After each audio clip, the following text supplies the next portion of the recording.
तो मैंने मंगाए थे मीशो से ये ग्रो बैग जो 15x15 इंच के हैं किंग्सवेल के, और ये मुझे पड़े हैं 586 रुपए में।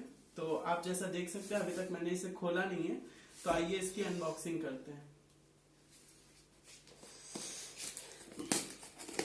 पैकेजिंग काफी अच्छी है इसकी, जैसा कि आप देख सकते हैं बहुत अच्छे से पैक करके भेजा है।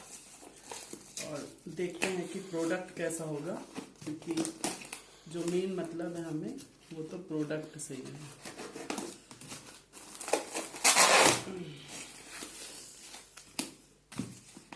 तो एक मैं आपको निकाल के दिखा देता हूँ। ये है किंग्सवेल के 15x15 इंच के ग्रो बैग।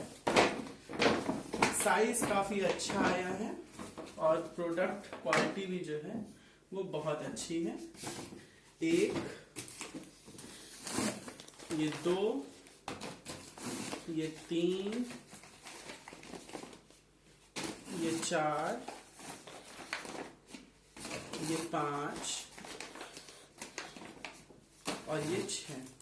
तो जैसा आप देख सकते हैं प्रोडक्ट भी बहुत अच्छा है, क्वालिटी भी बहुत अच्छी है। किंग्सवेल का लोगो भी देख सकते हैं आप। तो ये जो ग्रो बैग है ये 586 में बहुत सही रेट पड़ा है। अगर आप किसी और जगह से लेते हैं तो ये आपको 1000 से 1200 रुपए में पड़ सकता है। तो आप देख सकते हैं प्रोडक्ट क्वालिटी भी अच्छी है, कहीं से कोई मटेरियल डैमेज भी नहीं है और बहुत ही अच्छे दाम में मुझे मिला है। Thank you.